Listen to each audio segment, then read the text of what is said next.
out of all of the types that we've heard of, you've heard of the grays and the Nordics and the tall whites and all these different, which one, and this is just hypothetical, but which one is most interesting to you? The Mantises, the Mantids.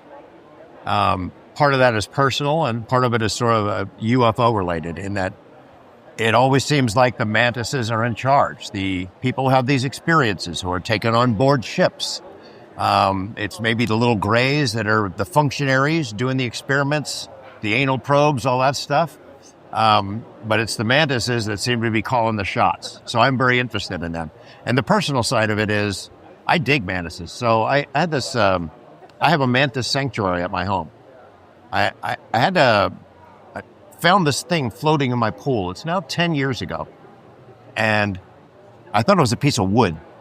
And I scooped it out and I realized, oh man, it's a praying mantis. Looks like it's dead. You know what? I'm going to put it over here in the courtyard and see if it comes back alive. I come out a half hour later, I open the front door. There's that damn mantis at the doorstop, looking up, trying to get in the house. I go, no, hold on there, little buddy. Scooped it up and I put it, we have a flower bed. And in the spring, we grow mint and it flowers. I put it in there. Best of luck to you. And that was a girl mantis because every year since then, on the 1st of May, I get a crop of mantises. And I made it into a sanctuary. I protect it. I don't let any yard guy come in and I don't let any insecticides be sprayed there. But at first, it was a dozen mantises that were born. Suddenly, I've got a bunch of them. The second and third year, it's several dozen. And then it was hundreds.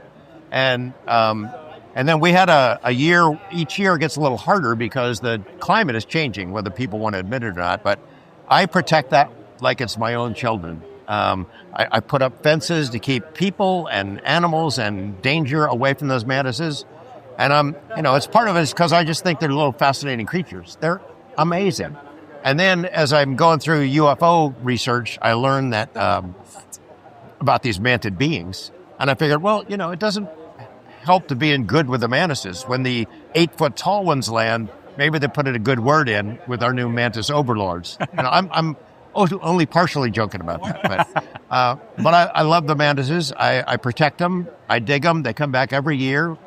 This year I didn't know if I was going to have any left or not because so many of the adults ended up dead for one reason or another last year. And I didn't see any of these little mantis condo towers that they are like egg sacs that they leave. I didn't see any new ones. So I didn't know if they were going to come out until April 30th.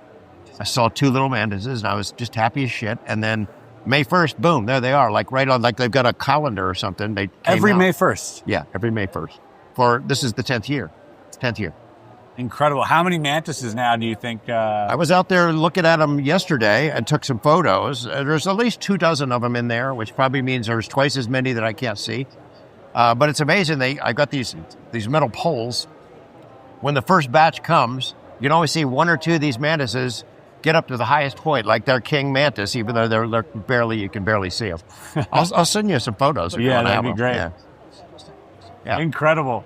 So yeah, I mean, it doesn't hurt to put in a good word with these little guys, and maybe they'll end up protecting us. There was this story.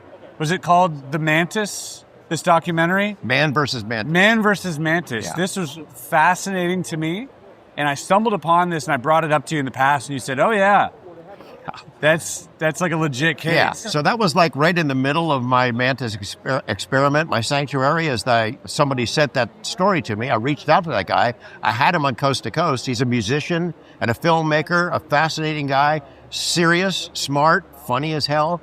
And he told me about this Man versus Mantis experience, and what happened to him has happened to so many other people, is that once you connect with the mantises on some level, you start seeing them everywhere. And maybe it's just your awareness grows or something like that, but in his life, suddenly it spread to everyone in his family. They're seeing mantises all over the place. And have you ever had an encounter with a mantis that wasn't... in my garden? No. Yeah. No, I have not. That'd be pretty cool. Scary as hell, but it'd be pretty cool. I hope so someday. What's your conviction on these mantids being real? I'd say somewhere around 60%. I don't really know. It's pretty high. Here's what I don't know. I don't know what they really look like.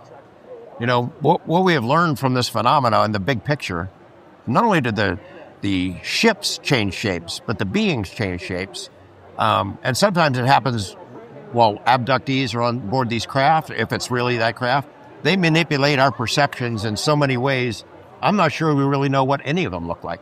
You know, if there are bodies from Roswell or Kingman or any of the other crashes, then we know what some of them look like. But I suspect that those little grays are functionaries that are robots, that are synthetic beings that are created to do work, as opposed to the actual ET, or if that's what they are. You should talk to the musician guy. And I'm having a brain fart on his name, but yeah, I'll look him up. I remembered his name too, and I can't remember it right now. But yes, he's a great interview, a clever guy, doesn't go too far, has a sense of humor. Yeah, not crazy. Beautiful story. Yeah, beautiful story that involved his family too, and you know, the sound of music being something that he recognized, and yeah, very interesting stuff. And it's interesting as well that like it seems to be the phenomenon seems to favor, at least at some degree, artists. We've seen, so that didn't surprise me as well that you know, that he would have been contacted. But yeah, there is something too about the Mantis that is interesting, is that they're not always physical. You know, you hear about tales of the Mantis through psychedelic experiences as well, and non-physical sort of engagements. And so, yeah, it's hard to know because it's so nebulous. Is it real? Is it not real? And they're so rare. There's been abduction cases that I've heard that they distinctly remember seeing these insectoids, but very briefly, and like almost behind a curtain, and almost wearing a hood. Yes. And, yes. Yeah. Yes. Very, very subtle, and perhaps as to not frighten us. Is the absolutely reason? Yes? But because we should that send would them, be scary. Yeah, we should send them a memo. The Greys are pretty terrifying. Yeah, come on out and play.